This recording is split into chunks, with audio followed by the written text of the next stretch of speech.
नमस्कार, पाहता पाहता शिकाया चॅनलमध्ये तुमचं स्वागत आहे। आजच्या व्हिडिओमध्ये मी सांबार वडी बनवलेली आहे, त्याची रेसिपी मी तुमच्यासोबत शेअर करत आहे। त्यासाठी सगळ्यात आधी सांबार घेतलेला आहे, त्याला तोडून घेतलं, त्यानंतर मग मी त्याला चिरून घेतलं। चिरून घेतल्यानंतर स्वच्छ पाण्याने छान धुवून घेतलं मी सांबार स्वच्छ धुतल्यानंतर मी त्याला चालणीमध्ये काढलं आणि 1 तास उन्हामध्ये वाळू घातलं। त्यानंतर आपल्याला सांबार भाजायचे आहे, त्यासाठी मी कढई घेतलं, त्यात 2 डवलं तेल घातलं आणि सांबार घातलं त्याच्यामध्ये आणि त्यानंतर सांबारला छान भाजून घेतलं।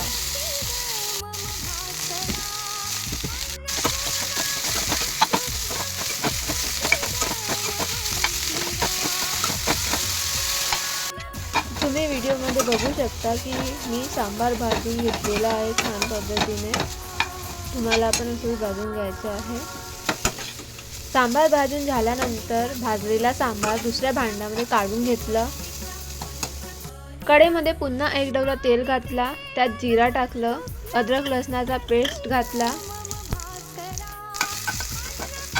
त्यानंतर खोबऱ्याचा कीस आणि भाजलेला शेंगदाण्याचा कूट तयार करून त्यामध्ये घातला आहे आणि ते सगळं छान मिक्स करून घेतलं।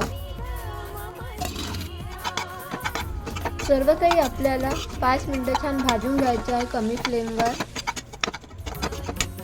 त्यानंतर अर्धा छोटा चम्मच हळद, 1 छोटा चम्मच तिखट आणि 1 छोटा चम्मच मीठ यामध्ये घातलेला आहे। त्यासोबत 1 चम्मच साखर घालून ते सर्व मिक्स करून घ्यायचे आहे। इथे आपला सांबार वडीमध्ये लागणारा मसाला तयार झालेला आहे। तयार झालेल्या मसाल्यामध्ये भाजलेला सांबार घातलेला आहे, त्याला छान पूर्ण मिक्स करून घेतलेला आहे आणि 2 ते 3 मिनिटं पुन्हा भाजलेला आहे। सांबार वडीसाठी लागणारा मसाला इथे आपला तयार झालेला आहे। सांबार वडीची पाती तयार करण्यासाठी मी 1 वाटी बेसन घेतलेले आहे आणि 1 वाटी मैदा घेतलेला आहे, त्याला चाळणीने छान चालून घेतलेला आहे। आता त्यात चिमूटभर हळद, चिमूटभर मीठ आणि चिमूटभर मीठ घातलं आणि सर्व मिक्स करून घेतलं।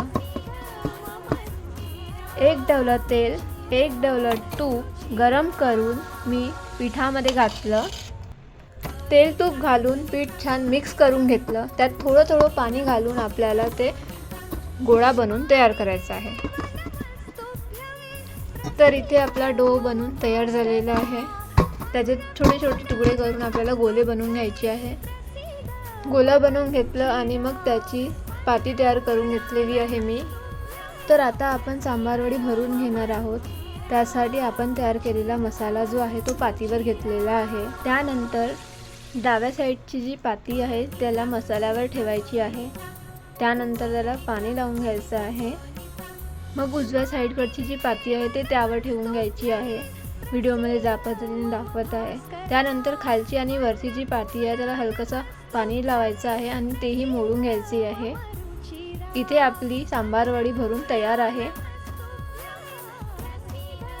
त्यानंतर मी कढाई घेतली, त्यामध्ये तेल घातलेलं आहे। तेल जे आहे ते मध्यम गरम होऊ द्यायचं आहे। त्यानंतर तयार केलेली सांबार वडी यामध्ये टाकायची आहे। वडी जी आहे ते अधूनमधून पलटवत राहायची।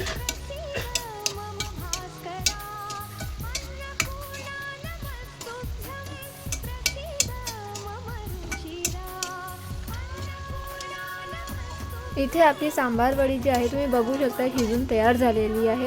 अशा पद्धतीने आपण तयार केलेल्या सर्व वडी जे आहे ते तेलामधून काढून घेतलेले आहे। तर इथे आपली विदर्भ स्पेशल सांबार वडी तयार झालेली आहे। तुम्हाला रेसिपी आवडली असेल तर नक्कीच कमेंटमध्ये सांगा।